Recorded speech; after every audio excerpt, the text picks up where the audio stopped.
본방송에서 제공하는 부동산 정보는 투자 판단에 대한 참고 자료입니다. 방송에서 제공하는 부동산 물건의 가치, 가격 상승 및 가격 하락에 대해서는 방송사에서 보장하지 않습니다. 본방송은 간접 광고가 포함되어 있으며 방송에서 나오는 부동산 정보는 출연자와 경제적 이해관계가 있을 수 있습니다. 투자에 유의하시길 바랍니다. 본방송의 제작진 및 출연진은 방송통신심의위원회 규정을 준수합니다. 네, 안녕하십니까. 송승연의 집담입니다. 새해 맞은 우리나라 부동산 시장, 살아나지 않는 매수세, 경착력에 대한 우려가 있는 상황입니다. 정부는 부동산 규제를 속속 완화하고 있지만 부동산 수요는 살아날지가 의문인 가운데 하락하는 시장의 현 위치를 파악하고 진단해보는 시간 갖도록 하겠습니다. 오늘 김효선 NH농협은행 부동산 수석위원 또 정진욱 기자 모셨습니다. 안녕하세요. 안녕하세요. 네, 안녕하세요. 네. 자, 우선 지금 빠르게 한번 진행을 해보면은 이게 막 떨리네요. 지금 부동산 관련 지표들이 추락을 하다 보니까. 네. 침체에 빠진 현 부동산 시장 전문가로서 좀 진단을 해보면 어떨까요? 전체적으로 계속해서 하락을 하고 있다라고 말씀드릴 수밖에 없을 것 같고요. 지난 1.3 대책 이후로는 하락의 폭이 조금 축소는 됐다고는 하지만 계속해서 평균 주간 단위로 0.6%, 7% 정도 계속해서 빠지고 있는 그런 상황입니다. 실제 거래가 되고 있는 실거래가를 확인해 보더라도 대표적인 대치 음마라던가 노원에 있는 주요 인기적 아파트들을 보면은 2020년도 중반 정도 수준까지 가격이 빠져서 거래가 된 그런 상황이고요. 가장 심각한 게 거래량일 텐데 보통 10년 정도, 과거 2022년까지 10년 동안의 평균 그 아파트 매매 거래 건수가 전국 단위로 5만 건 정도 됐었거든요. 근데 전년도에는 2만 건 정도 수준밖에 되지 않을 정도로 거래도 꽁꽁 얼어붙어 있고 급매물 정도로만 소진이 되고 있는 그런 좀 심각한 상황이라고 할 수 있습니다. 네, 지표들 진짜 막 추락을 하고 있는 것 같고 급매물 중심으로 이뤄지고 있다라고 얘기를 하시는데 이런 것들이 사실 정책을 잘해서 그런 건지 못해서 그런 건지 막 그런 의견들이 다양하게 있잖아요. 두 분한테 한 분은 취재하시는 입장 또는 한 분은 전문가로서 의견을 한번 들어본다면 지금 이렇게 추락하는 지표 2022년 윤석열 정부하고 연동을 한번 해본다면 부동산 정책에 대해서 점수를 줄 수 있는 기회가 생겼습니다. 점수를 한 몇 점 정도 줘보시겠습니까? 제가 점수를 사실 못 줘가지고 네. 꼭 점수를 줘야 되나요? 네, 줘야 됩니다. 네? 예. 그냥 삼각형으로 하면 안 될까요? 안 돼요. 네. 점수 줘보세요. 네. 점수는 지금 주면 저는 한 빨리 마가 너무 뜨면 이게 좀 불편하고 너무 고민하시는데. 네. 박사님 위원님 몇 점 주시겠습니까? 네. 숫자로 꼭 말씀을 드려야 해주세요. 돼요. 네. 저는 한 7, 80%, 7, 80점 정도? 300점 만점이요? 네. 그래도 그렇죠. 좀 시의적절하게 하고 있다라고 좀 보여지고요. 네. 다만 지금 1.3 대책도 네.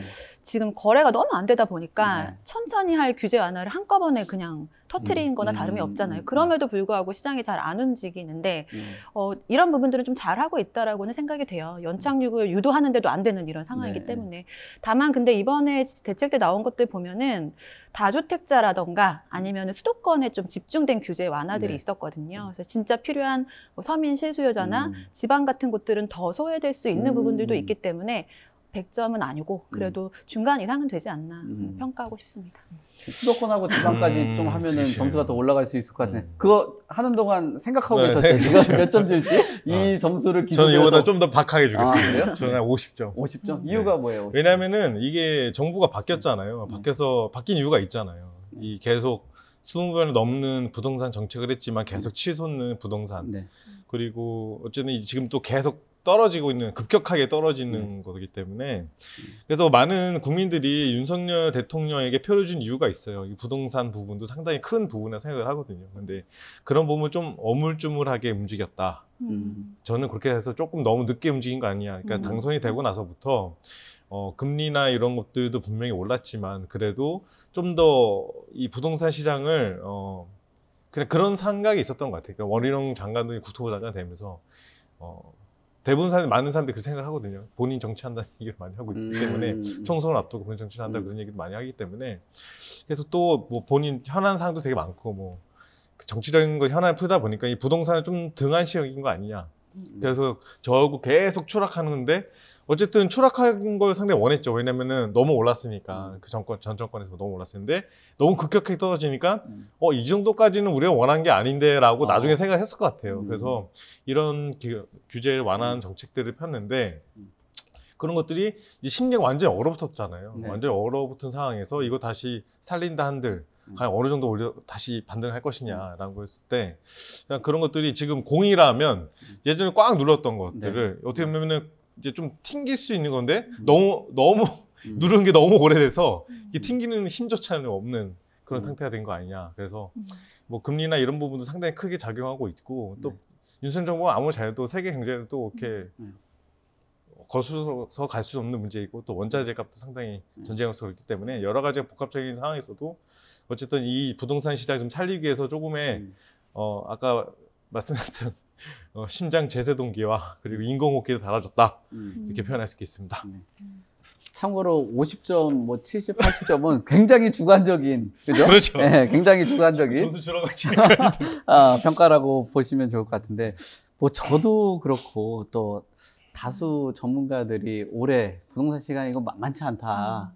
그렇죠. 이거 하락이 더 심해질 거다. 아니면 또 반등의 기회를 가질 수 있을 거다. 뭐 다양한 의견들이 나오고 있는데 뭐 설문하시는 전문가들 중에 항상 좀 들어가시잖아요.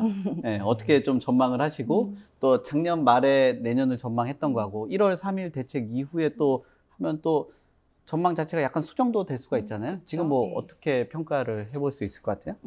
올해는 아까 기자님 말씀하신 것처럼 정책이 아무리 좀 잘하더라도 거시경제나 금리 같은 부분들을 좀 자시할 수는 없는 그런 상황인 것 같아요. 근데 미국에서는 기준금리를 올해 계속 올리겠다라고 얘기를 했고 상반기에는 적어도 금리 인상이 추가적으로 있을 예정이잖아요. 네. 그래서 대책들이 아무리 잘 나와도 금리 계산을 해보면요, 저희 고객들이 가끔 뭐 잔금대출 치를 때나 매입할 때 이제 금리 같은 것들 해서 계산해서 이자 얼마 정도 내는지를 문의를 하시거든요.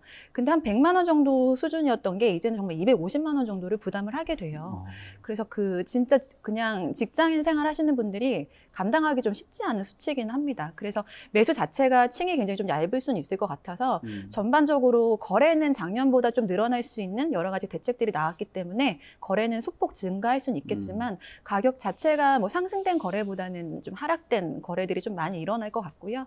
다만 분양 시장도 사실 올해 굉장히 좀 힘들 거라고 예상이 됐는데 지금 청약 시장이 특히 무순위 청약 같은 경우는 이제 전국의 다주택자들까지 다 참여를 할 수 있게 바뀌잖아요. 2월부터. 그래서 그런 부분들 때문에 청약 시장이 사실 무너지는 게 여러 가지 경제 전반적인 영향을 가장 많이 미치는 거기 때문에 그런 부분들은 조금 그래도 괜찮아질 수 있는 부분일 것 같습니다. 근데 전반적으로는 저는 올해 내내 좀 하락할 수밖에 없는 그런 상황일 것 같아요. 그러니까 참 위원님 말씀하신 것처럼 되면은 정부가 원하는 방향으로 가네요. 그러니까 지금 거래의 가뭄, 거래 감소에 대해서 걱정도 많이 했는데 거래는 일어나고 가격은 좀 하락을 하는 그런 국면이라면은 뭐 거래 활성화에는 도움되고 안정적인 시세 하락까지도 이어질 수 있고 우리가 전 촬영 때 얘기하셨던 우리 기자님께서 말씀하셨던 뭐랄까 이제 그냥 기존 매매 시장 같은 경우는 좀 차갑게 반응하는데 또 청약 시장 같은 경우는 또 활발하게 또 움직일 수 있는 방향을 제시했다라는 그런 의견을 갖고 계신 것 같아요. 조금 작년하고는 많은 분들이 약간 수정 전망들을 조금씩 하고 계시는 것 같은데 역시 그래도 올해 변수가 뭘까요? 금리일까요?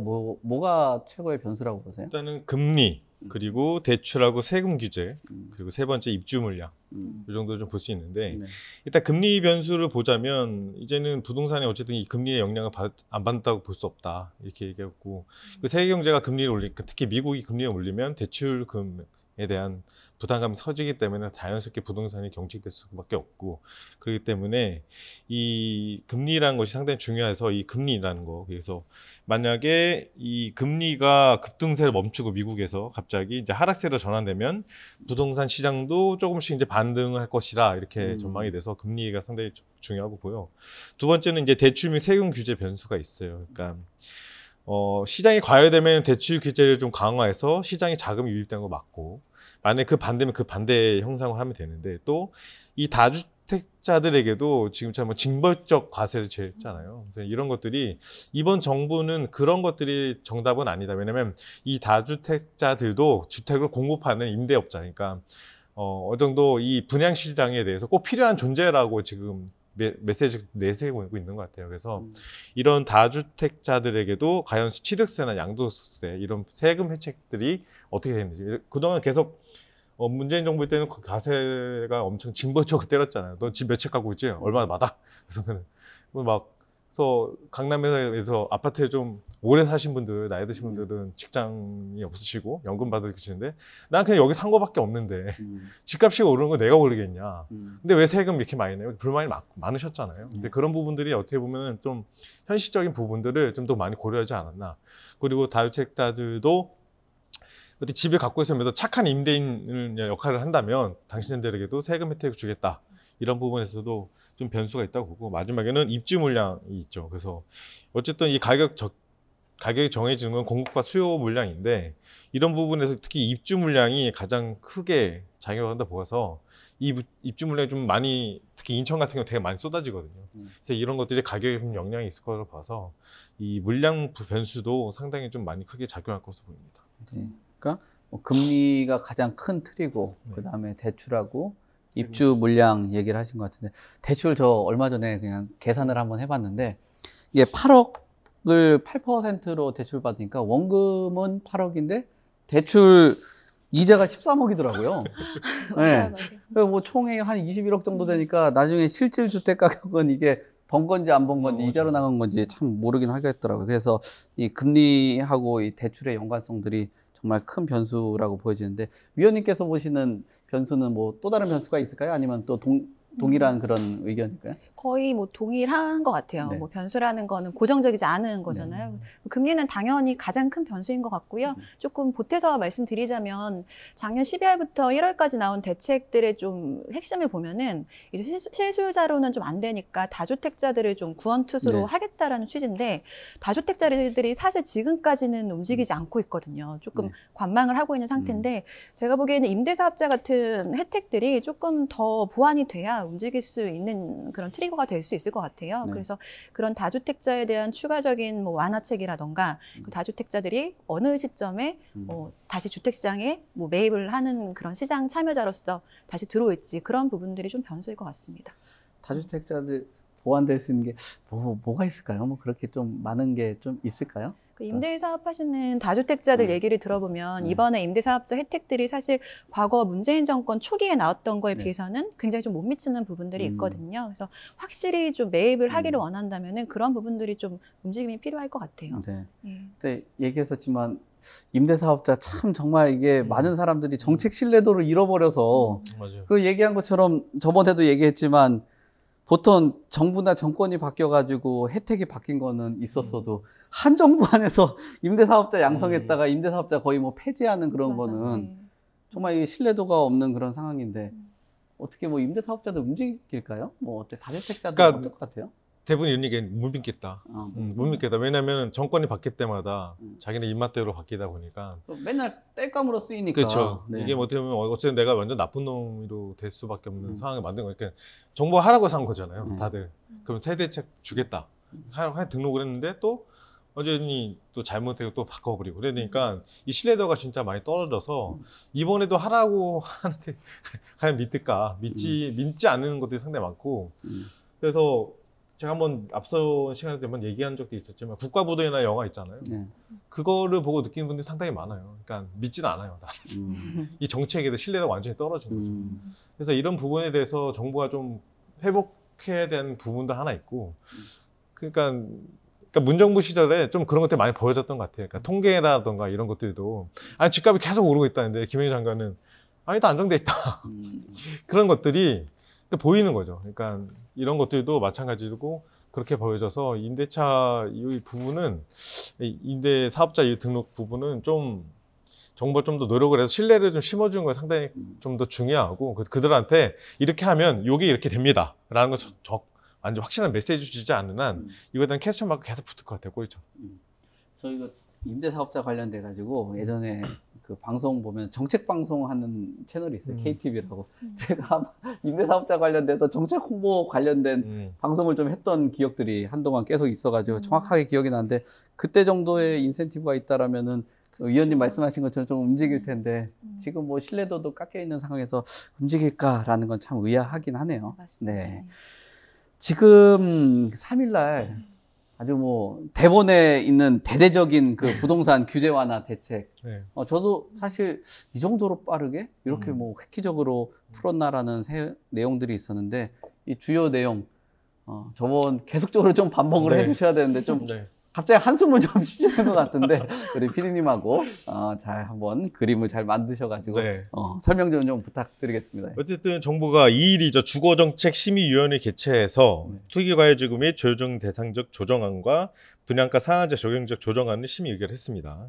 이 서울, 강남, 서초, 송파, 용산구 등 대기 수요 등을 고려해서 투기과열지구 및 조정 대상을 유지하되 나머지 서울 21개구 및 경기 전 지역을 규제 지역에서 해제하기로 했습니다. 현재 조정 대상 지역과 투기 가열 지역으로 포함된 지역은 서울과 경기, 과천, 그리고 성남, 하남, 광명 등인데요. 기획재정부도 같은 날 부동산 가격 안정 심의를 개최해서 4개 지역을 제외한 서울 전 지역의 주택 투기 지역에서 제외를 했습니다. 이 규제 지역에서 해제가 되면 청약 그리고 전매 제한, 대출, 세제 등 부동산을 사고 파는 정 과정에서 규제가 완화되는데요.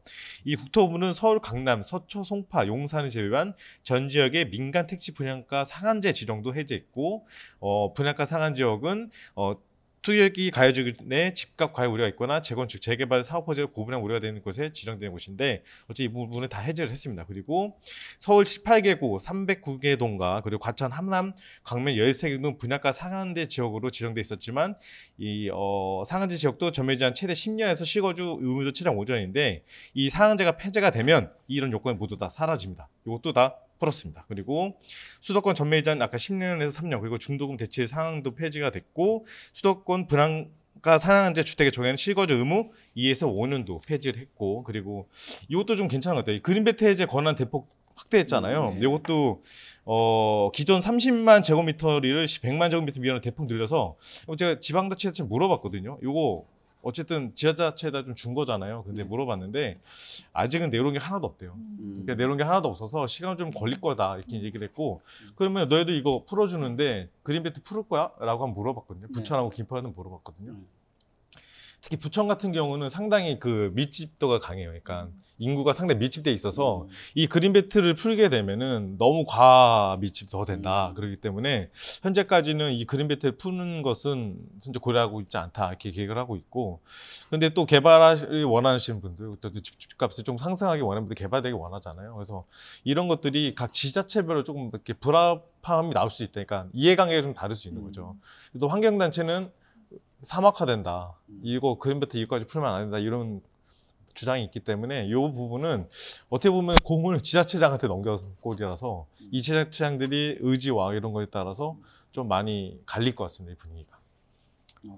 뭐 그린벨트 집 지금 분양이 안 돼서 난리인데 네, 풀어가지고 뭐 어떤 업무 시설 같은 거를 좀 확충하는 게 좀 더 낫지 않을까 뭐 그런 생각도 하긴 하는데 참 그린벨트 한번 훼손하고 나면 뭐 다시 돌릴 수 없다라는 게 또 부동산의 특성 아니겠습니까? 좀 걱정이 좀 되기는 하는데 1월 3일 규제 완화 대책 뭐 말씀해 주신 것 같은데 기억 잘 안 나시죠? 하도 많이 하셔가지고 얘기하죠. 그래도 핵심적으로 가장 영향이 좀 크지 않을까 또 수요자들이나 이런 부분들이 좀 움직이지 않을까 하는 그런 대책 뭐가 있을까 좀 하나 찝어주시겠어요? 일단 13 대책이 굉장히 많이 나온 것 같긴 하지만 주택 관련된 거 보면 또 크게 2가지 정도거든요. 네. 규제 지역 해제한 부분이랑 네. 대부분 청약 제도를 완화한 내용인데 일단 가장 크게 좀 작용할 수 있는 거는 저희 이제 이번에 나올 특례 보금자리론에 관심 있는 고객들이 많이 있으시거든요. 네. 근데 규제 지역을 해제를 하게 되면은 대출이나 세제 같은 면에서 좀 완화되는 부분들이 많이 있어서 9억 원 이하 주택들이 좀 밀집해 있는 서울 외곽 지역이나 뭐 성동구, 마포구 이런 지역에도 9억 원 이하짜리 주택이 있긴 하거든요. 네. 그런 지역들은 좀 도움이 될 수는 있을 것 음. 같고요. 그 청약 제도가 가장 좀 파격적이라고 생각이 돼요. 일단 중도금 대출이 가격 상관없이 되는 부분도 있고 뭐 전매 제한 같은 것도 다 가능해지긴 해서 대기하고 있는 청약 대기 수요자들이 좀 관심을 많이 가질 수 있을 것 같습니다. 그리고 최근에 건설업자 같은 데서도 아까 기자님이 말씀하셨던 그린벨트 해제하는 지역에 민간임대주택을 지으면은 아파트로 지을 수 있는 부분들이 있더라고요. 그래서 그런 거를 좀 검토하고 있는 부분은 있어서 올해 주택 경기랑 건설 경기가 굉장히 좀 안 좋을 거로 예상이 되잖아요. 네. 그런 걸 조금 빠져나갈 수 있는 여러 가지들을 좀 해주는 그런 방안이 될 수는 있을 것 같아요. 네. 그러니까 대출에서는 특례 보금자리론 요게 네. 좀 핵심이고 또 전매 제한이라든지 또 중도금 대출 뭐 이런 것들이 큰 영향을 줄 수 있는 결국은 뭐 그 금융하고 관련된 게 핵심이다라고 말씀을 주신 것 같은데 지금 노도강이 작년에서 서울에서 집값이 가장 많이 빠진 지역 중에 또 그렇죠. 하나잖아요. 네.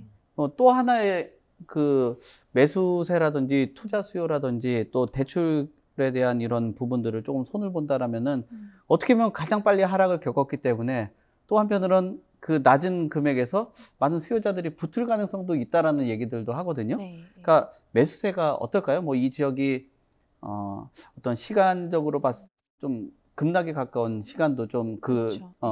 구간을 가졌었는데 이렇게 되면 이게 저점 매수 아닌가라는 매수세 좀 살아날 수 있을까요?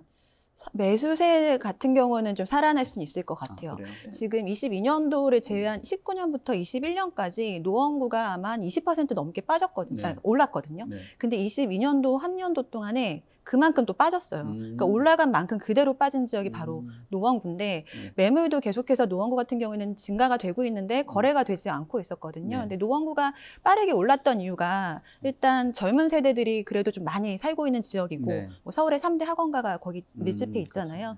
그러니까 학원가에 있는 그런 좋은 입지에 재건축이 가능한 대규모 단지들이 있다 보니까 굉장히 많은 2030 세대들이 실제로 매입을 했었는데 지금 가격이 최고 올랐을 때보다 다시 그만큼 좀 빠졌기 때문에 이걸 다시 고가로 매입하는 매수는 없겠지만 그래도 나온 매물들 좀 하락된 매물들이 좀 소진할 수 있는 그런 매수 같은 경우는 가장 붙을 수 있는 지역 중에 하나라고 생각하고 있습니다. 네, 위원님께서 초반에 말씀하셨던 그 거래량이 증가를 할 수 있다라는 의견을 주셨는데 이런 노도강 지역 같은 경우가 좀 거래가 좀 활발하게 일어날 수 있을 가능성이 좀 있겠네요. 그렇죠. 9억 원 이하의 좀 저가 매물들이 많이 밀집되어 있는 지역이라서 그래도 좀 매입을 할 수 있는 여건들이 많이 될 수 있을 것 같아요.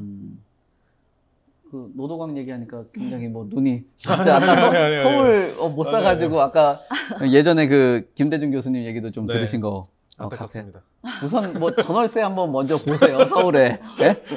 그 서울 그 부동산 전월세 시장 분위기도 한번 살펴보시면서 하시면 좋은데 취재하시면서 어떻습니까? 그래서 서울 같은 경우나 그 수도권 전체적으로 봤을 때 부동산 시장 전월세 시장 분위기 좀 보시죠. 지난해 같은 경우는 이제 고금리 때문에 월세 선호 현상이 많이 났잖아요. 그래서 서울 같은 경우는 지난해 월세 거래량이 25만 건을 넘었어요. 그러니까 월세는 계속 치고 올라가는데 전세값이 계속 떨어지는 상황. 그러니까 전세값이 떨어질 수밖에 없는 이유는 금리가 오르면서 아까 앵커. 네, 대표님께서 말씀하신 8억을 대출을 받으니까 이자가 엄청나잖아요. 그러니까 이 전세 대출은 어쨌든 이 목돈을 대출을 받을 수밖에 없는 그런 상황도 있기 때문에 이런 부분에서 이제 대출금을 갚아야 되는 그 이자에 대한 부담이 크기 때문에 전세는 계속 줄어들고 월세는 정말 많이 올랐거든요. 월세가. 네. 그럼에도 불구하고 월세가 거래량이 계속 늘었다는 거는 어쨌든 이 금리의 영향이 상당히 컸다라는 부분도 있을 수 있고 특히 전세에 대한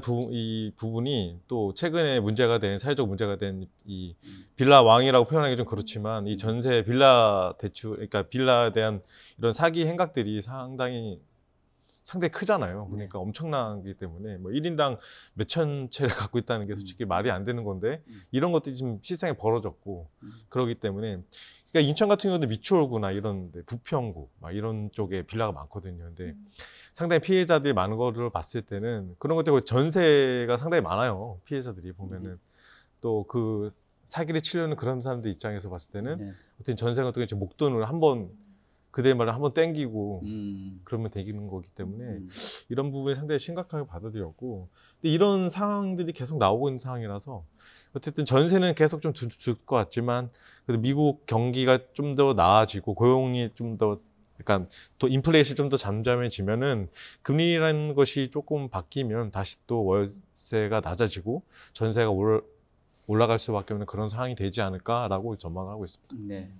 그러니까 이 젊은 세대들 같은 경우는 정보가 굉장히 미숙해요. 사회 경험이 좀 그렇죠. 적다 보니까 이런 사기 피해를 당할 수 있고, 뭐 빌라왕이라고 하고, 또 몇 년 동안 이 뭐 100억 자산가 이런 것들 많이 나왔었거든요. 그렇죠. 근데 제가 항상 주변에 이제 만나는 사람들 얘기들을 하면은 100억 자산가 보지 말고 자본가를 봐라. 그러니까 빌라 이거 하나당 1억씩 천채 있으면은 자산으로는 1000억이잖아요. 근데 그렇죠. 자본은 제로고 뭐 세금도 못 내는 경우가 많잖아요. 그러니까 혹시라도 우리 시청자분들께서 유튜브를 보실 때 100억 자산가, 자본가를 봐라. 자산가는 좀 의미가 없다라고 볼 수가 있으니까 참고를 하시길 바라겠습니다. 자본가신가요? 아니, 아니.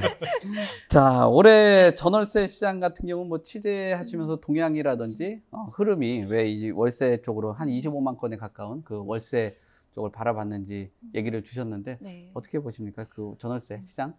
저희도 고객들 전세 사기 문의 많이 아, 있었거든요. 그래요? 그래서 최근에는 전세 사기가 하도 많으니까 젊은 층에서는 그냥 월세를 선택하시는 분들도 계시더라고요. 근데 전세가 이렇게 좀 많이 작년에 좀 많이 떨어졌던 게 이제 그 전에는 전세 보증금을 좀 지렛대 삼아서 매매하는 급등기 네. 때는 그런 분들도 계셨고 금리도 낮았으니까 그랬었던 건데 올해는 좀 입주 물량에 따라 갈라질 수는 있을 것 같아요. 작년에 네. 전세가 많이 떨어지긴 했거든요. 네. 월세는 많이 올랐고 네. 그래서 작년에 전세 그 금리가 7% 넘게 됐을 때 전월세 전환율이 4%대였을 거예요. 네. 그러니까 당연히 전세보다는 월세 쪽 선호하는 분들이 많았는데 워낙에 좀 떨어졌기 때문에 올해는 저는 전반적으로는 조금 전세 가격이 더 이상 떨어지진 않고 안정은 될 수 있을 것 같은데 입주 물량이 좀 관건일 것 같습니다. 작년에 송파 같은 경우가 많이 떨어졌던 이유 중에 하나가 서울에서 입주 물량이 가장 많은 지역이었거든요. 근데 네. 올해는 서초구랑 강남구에 좀 입주 물량이 많고요. 또 경기도 그리고 인천 지역에 말씀하신 것처럼 인천에만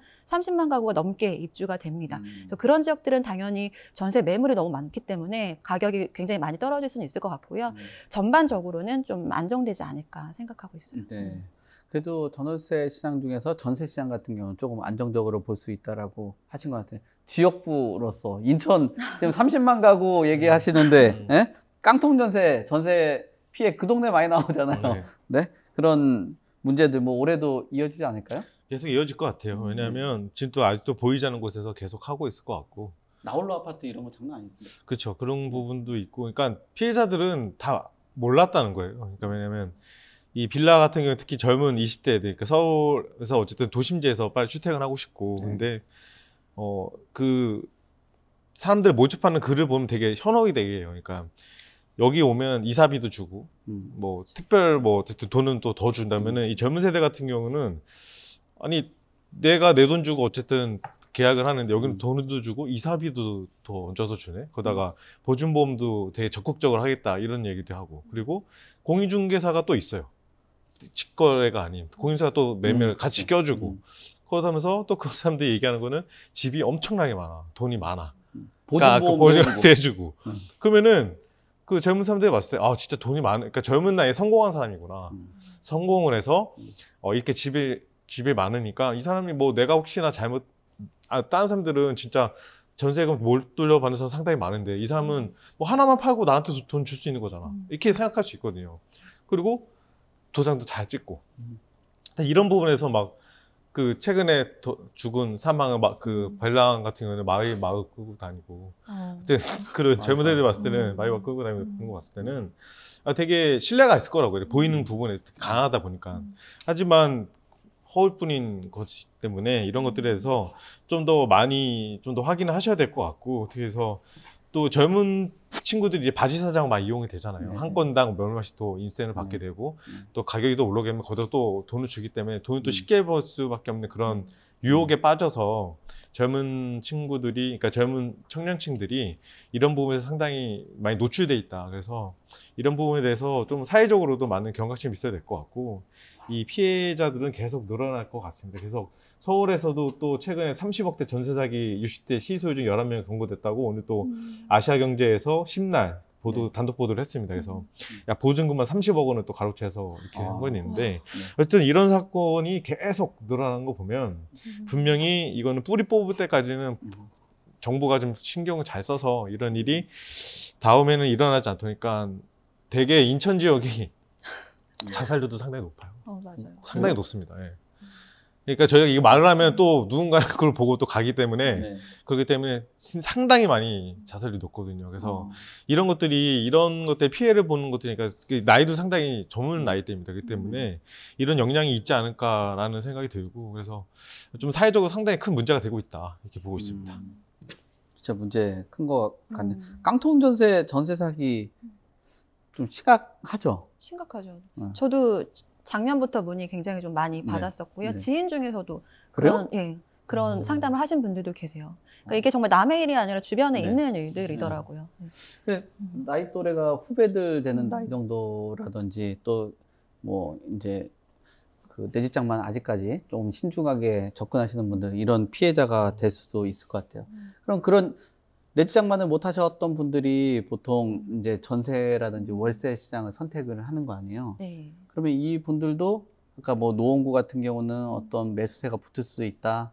또 규제라든지 특례 보금자리론이라든지 뭐 대출에 대한 것들도 좀 일정하게 좀 접근할 수 있도록 만들어줬다라면 선택을 해야 되거든요. 네. 내 집을 우리나라가 보통 하는 게 기존에 있는 재고 주택을 사는 경우가 있고 또 새롭게 공급하는 청약을 활용하시는 경우가 있는데 네. 지금 바뀌어진 이런 부동산 시장의 룰 안에서는 어떤 쪽이 조금 더 유리할까요? 일단 가장 좀 말리고 싶은 거는 네. 방금 전세 사기 얘기하셨잖아요. 그런 거 당하시는 분들이 그냥 내가 이거 사버릴까 하시는 분들이 계시고요. 오피스텔 가격도 좀 떨어지다 보니까 전세랑 매매랑 가격 차이가 몇 천만 원밖에 안 나는 거예요. 그래서 그런 거 그냥 매입할까 이런 문의가 있어요. 근데 사실 그런 상품들은 가격이 더 하락할 수 있는 거라서 그렇죠. 매입을 지금 뭐 급하다고 하시면 안 되는 게 가장 좀 말씀드리고 싶은 부분이고요. 일단 청약 제도가 많이 바뀌어서 우리가 2년 전만 해도 정말 청약 당첨 못 돼서만 그랬잖아요. 그래서 굉장히 좋은 환경이긴 한데 사실 분양가 상한제 상황에서도 분양가 메리트가 없을 가능성이 높습니다. 분양가가 상한제지만 시세보다 더 높은 경우들이 많이 있어요. 그래서 분양 같은 경우에 좀 살펴보고 하셔야 되고, 저는 이제 청약보다는 구축 매물도 좀 보시라고 말씀을 드리고 싶어요. 아, 그래요? 예, 급등기 때는 사실 이제 주요 지역이 오르니까 주변 지역까지 다 같이 올랐었잖아요. 근데 최근에 매물들을 보면은 뭐 입지에 따른 변별력 없이 그냥 개인의 사정에 따라서 급매물들이 나오는 경우들이 있거든요. 그래서 관심 있는 지역들 보시면서 좀 가격 메리트가 있는 것들, 구축들을 좀 매입하시는 거를 권하고 싶고요. 예를 들어서 집값이 많이 올랐던 시기에는 상암 DLC 쪽 그쪽에 구축들 많이 있잖아요. 월드컵 때 지었던. 근데 거기 이제 그 조금 변두리 지역에 일산 쪽에 뭐 향동이라던가 이런 신축들이 있었어요. 근데 DMC보다도 향동 가격이 훨씬 높았거든요. 거의 5억 정도 차이가 났었는데 최근엔 다시 좀 비슷해지고 있습니다. 그래서 좀 입지가 좋은 지역들의 구축 같은 거 보시라고 말씀드리고 싶고, 계속 인천 얘기 나와서 말씀인데 인천이 아마 좀 장기적으로는 좋지는 않을 거예요. 입지 물량이 계속해서 좀 많기 때문에. 그렇지만 지금 같은 시기에 대단지의 이런 분양권 같은 것들 좀 저렴한 가격에 매입할 수 있는 기회가 될 수는 있어요. 그래서 인천이 수도권 지역에서는 수도권 중에서는 좀 많이 오르지는 않은 지역이고 그 중에서 분양권 같은 것들 잘 찾아보시면 거주하기 좋은 것들 좀 있을 겁니다. 그래서 그런 것들도 한번 확인해 보시라고 말씀드리고 싶어요. 청약보다는 재고주택 시장 노려보는 거 다들 뭐 항상 답변이 청약 노려보라는 그런 의견들 주시는데 그래도 시세 변동이나 이런 것들 얘기하시면서 재고주택 또는 뭐 인천이라든지 이런 곳들 이야기도 같이 주신 것 같은데 인천하고 김포 많이 가시잖아요. 네. 그쪽 담당 아니세요? 네, 맞아요. 네. 2023년에 이 지역 좀 눈여겨봐도 됩니까? 어떻습니까? 그 지역으로? 네, 한숨 쉬시고. 네. 제가 이걸 뭐 어디 지역을 사라고 그렇게 말은 못 하겠어요. 왜냐면 되게 그냥 동양이라도 그러면 제가 뭐 구슬을 만진 사람도 아니고 노스타우스 아니기 때문에 그냥 분위기가 뭐 그런 것 같아요. 일산하고 김포를 비교했을 때는 일산이 더 나은 것 같아요. 왜냐면 한강을 바라보는 게 일산이 바라보는 거고 김포는 등을 지고 있어요. 그러니까 이 뷰 자체도 풍수지리 하시니까. 아니 풍수지리가 아니라 네. 근데 그런 체점이 있더라고요 보니까. 아. 그리고 김포는 좀 기형적으로 이렇게 입구가 좁고 나머지가 이렇게 넓거든요. 네. 풍수지리 같으신데. 네, 풍수지리가 아니라 네. 지형을 좀 기형적으로 됐어요. 네. 원래 인천 서구도 검단도 다 김포 지역이었어요. 네. 그래서 김포공항도 김포 지역이었는데 네. 바뀌었잖아요. 네. 그래서 저는 김포는 근데 대신 좀 화성만큼 땅이 상당히 커요.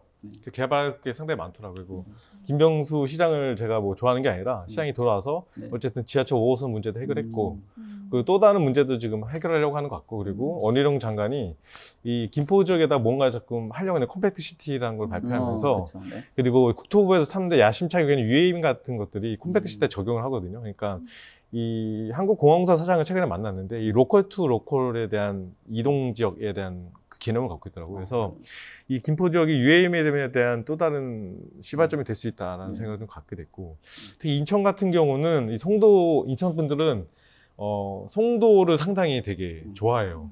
다른 동네라고 생각하시면. 나는 네.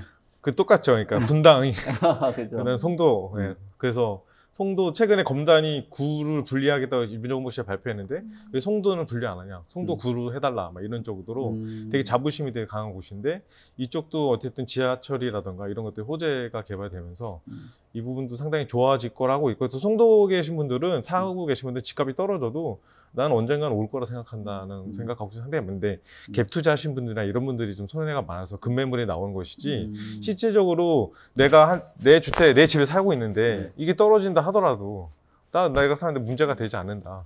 뭐 대출 좀 받아도 그거 내가 갚아가면서 어차피 내 집을 거주할 거니까 그러니까 주거 환경이 너무 좋다 보니까 1주택자들은 집값이 떨어진다고 해서 그렇게 걱정하는 것 같지는 않아요. 그럼 부천은 어떠냐? 부천을 가보면 부천은 되게 서울권이에요.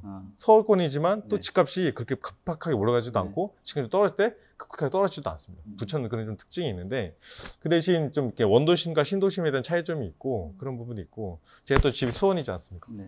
수원은 지금 네. 광교에서 네. 지금 화서 쪽으로 이동하고 있습니다. 이 아. 흐름이 스타피드가 2024년에 생기거든요. 그래서 그쪽 지금 서수원 쪽 외에는 네. 개발 호재가 없어요. 그래서 그런 부분 쪽도 상당히 미분양이 있는 걸로 알고 있습니다. 네. 그래서 그런 것도 잡으면은 네. 상당히 좋을 것 같습니다. 네.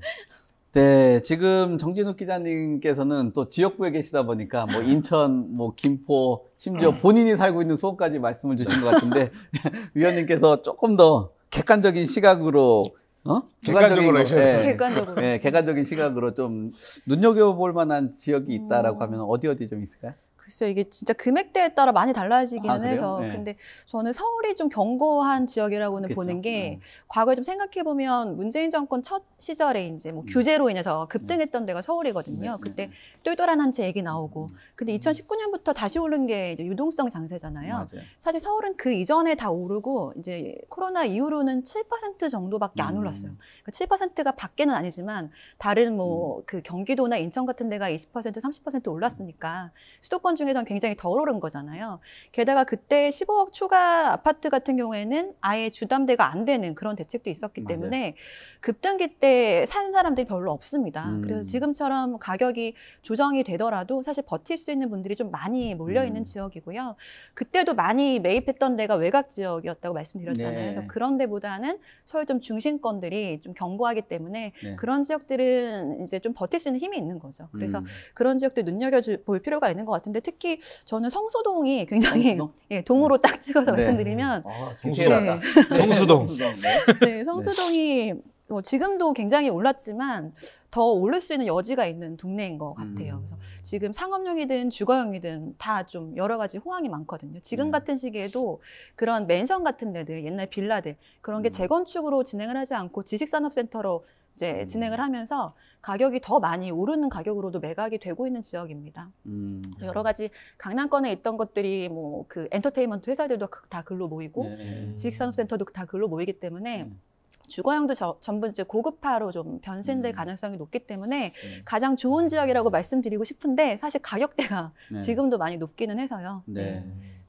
그 지금 성수동 얘기하면은 뭐 맨션이나 이런 주택이 앉은 자리도 아마 중공업 지역 토지 용도가 그렇게 돼 있는 경우가 많을 거예요. 그래서 맞아요. 뭐 용적률 활용할 수 있는 그 높이 같은 경우도 있다 보니까 뭐 지식산업센터로 해서 상업용 개발하는 거 뭐 아주 좋은 거죠. 근데 단순히 상업용 개발해가지고 거기서 끝나는 게 아니라 거기서 돈이 생기니까 부가가치가 생기니까 그쵸. 소비 여력이 생겨서 집을 네. 살 수 있다라는 게 성수동 잘 메모해두세요. 위원님 성수동 사실. 네, 그거는 네, 너무 특정 지역을 언급하기 수원 얘기하셔가지고 네, 물어본 겁니다. 네 알겠습니다. 예. 지금 우리가 웃으면서 얘기하고는 있지만 네. 사실 작년 5월 1.3 대책 나오기 전까지만 해도 이거 경기 침체다, 경착륙이다 이런 것들 때문에 고민들을 많이 했고 또 이번 보도자료 보면은 연착륙을 위한 그 방안이다라는 언급이 있었잖아요.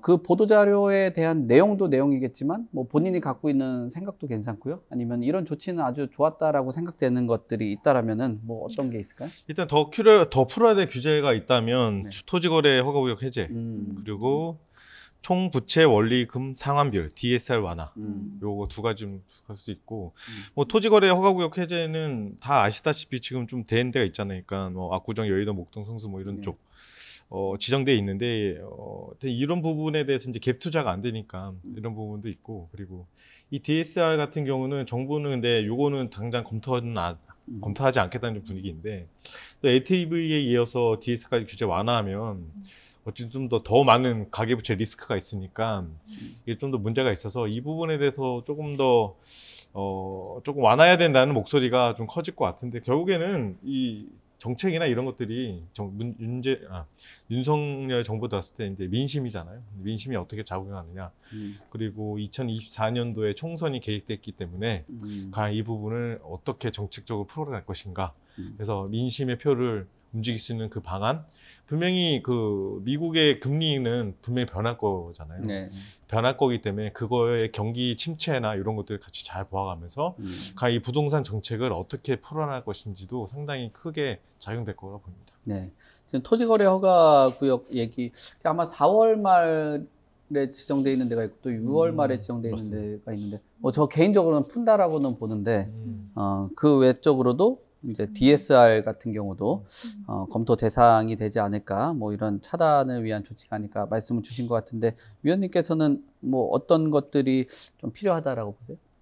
저는 이제 거래가 제일 중요한 건데 네. 거래가 되려면 지금 매물은 많이 있으니까 수요가 있어야 되는 거잖아요. 네. 근데 아까 말씀드린 특례 보금자리론 같은 게 DSR에서 제외가 되고 이제 9억 원 이하 주택에 대해서는 5억까지 대출이 가능하면서 네. 그 금리도 4%대로 나온다고 상반기에 나온다고 그렇게 네. 발표가 됐었어요. 그래서 이거는 대출이 안 되는 부분과 금리가 계속해서 올라갈지도 모른다는 이 리스크를 둘 다 해지하는 상품이기 때문에 이런 상품들이 좀 나와주면 실제 좀 실수요자들한테는 거래를 할 수 있는 그런 트리거가 될 수 있을 것 같고요. 또 하나를 좀 말씀드리자면 지금 규제 하나가 다 서울 아까 말씀드린 것처럼 수도권에 집중이 되어 있습니다. 네. 그러니까 이 서울 수도권만 연착륙을 하는 게 아니라 사실 지방도 연착륙을 해야 되잖아요. 네. 근데 서울 수도권 규제 완화로 인해서 지방은 더욱 경착륙이 될 가능성이 있어 보여요. 그래서 지방에 대한 뭐 인센티브를 조금 주는 방안이 좀 추가적으로 필요하지 않을까 싶어요. 전 지방에도 상담을 많이 다니는데 지방에 주택 보유하신 분들은 진짜 답이 없을 정도로 지방에 계신 분들도 다 서울 수도권에 있는 뭐 아파트 같은 거 매입을 이제 원하시는 거예요. 네. 그래서 팔리지가 않는 부분들이 예전부터 심각했는데 이번에 규제 하나도 수도권 주택을 좀 더 쉽게 지방에서도 살 수 있게 바뀌다 보니까 이런 거에 대한 좀 인센티브 같은 게 필요하다고 좀 판단이 돼요. 네. 그리고 지금 한편에서 나오고 있는 게 강남 3구하고 용산구 같은 경우도 또 이제 풀 필요가 있다라고 이야기를 주신 것 같은데 뭐 거기 또 시간이 좀 언제일지 좀 예측이 불가능하긴 하겠지만 그래도 그것도 풀린다라고 봐야 되겠죠. 그렇죠. 지금 뭐 거기를 특별하게 뭐 네. 올라가지 않는 지역인데 지금 네. 그 조장 대상적으로 해놓을 필요가 없을 것 같아요. 네. 풀리겠죠? 원희룡 장관이 일단 지금 묶어놓은 이유가 있다고 얘기를 했습니다. 묶어놓은 이유가 있다고 얘기했는데 풀리겠죠. 네. 근데 저는 보니까 지금 청약 같은 경우가 세대주만 가능한 게 이거 이제 세대 원까지도 조금 넓혀 본다라면은 수요가 뭐 하나였던 게 한 3-4개가 되어버리다 보니까 이 부분도 좀 검토를 한번 해보면은 뭐 많은 수요들 촉발을 할 수 있는 뭐 주요 원인이 되지 않을까 뭐 이렇게 생각되고 특례 보금자리론 농협은행에서도 좀 하나요? 모든 은행에서 합니다. 네. 금융상품 참. 할 농협. 겁니다. 광고 받아야 되겠네. 협찬. 네. 네. 지금 뭐 전체적으로 집값에 대한 그 전망이라든지 규제 완화에 대한 문제들 또 어떤 혜택이라든지 뭐 인센티브 뭐 여러 얘기를 하고 있는데 결국 우리가 지금 이 방송을 시청을 하고 있는 분들이 물론 집을 갖고 있는 분들도 있겠지만 내 집 마련을 준비하고 계신 분들이 많잖아요. 우리가 지금 전월세 시장에 머물리고 있으신 분들이라든지 또 한편으로는 주거 이전을 해야 되는 분들도 있다라고 보여지는데 결국 내 집 마련을 준비하려고 하는 사람들도 그 어떤 것들을 고민을 해봐야 되고 또 준비를 해야 되는지 이런 조언도 전문가로서 한번 주시거나 또 상담할 때 어떤 의견을 주는지 뭐 이런 것들도 가이드를 주시면 좀 도움이 될 것 같아요. 사실 지금 내 집 마련 준비하시는 분들은 지금 시장에서는 사실 약간 승자인 느낌이죠. 네. 전에는 벼락거지라는 맞아요. 단어가 있었지 네. 다시 하우스퍼 얘기가 나오고 있잖아요. 그래서 지금 내 집 마련을 준비하시는 분들은 굳이 그렇게 서둘러서 할 필요는 사실 없습니다. 올해 하반기까지는 가격이 뭐 급등할 이유는 거의 없는 상황이기 때문에 맞아요. 그리고 전세로 살기 굉장히 좋은 조건이잖아요. 아까 저희가 입주 물량 얘기했지만 입주 물량이 많으면 굉장히 저렴한 전세에서 4년 동안 거주를 할 수 있게 됩니다. 그래서 일단 전세로 좀 거주를 하시다가 계속해서 좀 올해 내내 그리고 혹은 내년 상반기까지도 이런 시장이 계속될 수 있기 때문에 일단 뭐 자기 집은 하나 있어야 좀 이런 시장에서도 흔들리지 않고 좀 안정감을 그렇죠. 가질 수 있잖아요. 그래서 이 시기에 거주하고 싶은 지역을 하나 정하셔서요. 네. 금액을 좀 보시고 특히 DSR은 사실 계속해서 없어지지 않을 조치라고 좀 생각이 돼요. 그렇기 네. 때문에 소득이 급증하지 않는 이상은 대출받을 수 있는 게 제한이 될 수밖에 없기 때문에 그럴 때는 이제 중도금 대출 받을 수 있는 분양이 가장 좋은 방법이잖아요. 그래서 지금 분양 시장 좀 안 좋을 때 좀 거주하고 싶은 지역에서 좀 마피 같은 거 나오는 것들이나 네. 좀 계약하지 않는 이런 분양권들을 거래하는 것도 좋은 방법이라고 생각돼요. 네. 지금 뭐 그 말씀하신 내용들 보면은 결국 내 집 장만을 무조건 서두를 필요는 없다. 그러니까 집통을 보면서 시장을 좀 관망하는 것도 괜찮고 정진욱 기자님이 매번 리포트하는 내용들을 참고를 해서 하는 것도 좋을 것 같습니다. 농협 금융상품권도 잘 보면 좋고. 그래요? 네, 김효선 위원님께서 뭐 아주 훌륭한 그런 상담이라든지 시장 전망들을 하고 계시니까 김효선 위원님도 뭐 많이 응원해 주셨으면 좋겠습니다. 감사합니다. 자, 이상으로 송승연의 집담 마무리하도록 하겠습니다. 오늘 참 재밌는 얘기 많이 나눴습니다. 오늘 두 분 출연해 주셔서 감사합니다. 고맙습니다. 감사합니다. 네, 오늘 부동산 시장에 대해서 부동산 시장의 동향 또 전월세, 청약 시장 뭐 이렇게 이야기를 나눠봤습니다. 정말 뭐 새해가 들어서서 정말 고민도 많고 어떤 뭐 대책의 격변이 이루어지고 있는 그런 상황이라고 볼 수 있을 것 같습니다. 자, 이런 상황에서 부동산 투자 현명하게 하시는데 도움이 되길 바라겠고요. 저희는 다음 이 시간에도 새로운 부동산 소식으로 찾아오도록 하겠습니다. 시청해 주셔서 감사합니다.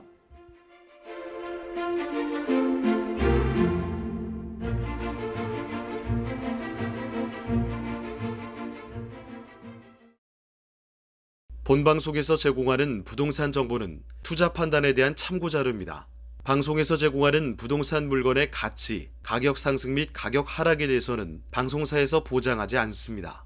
본방송은 간접 광고가 포함되어 있으며 방송에서 나오는 부동산 정보는 출연자와 경제적 이해관계가 있을 수 있습니다. 투자에 유의하시길 바랍니다. 본방송의 제작진 및 출연진은 방송통신심의위원회 규정을 준수합니다.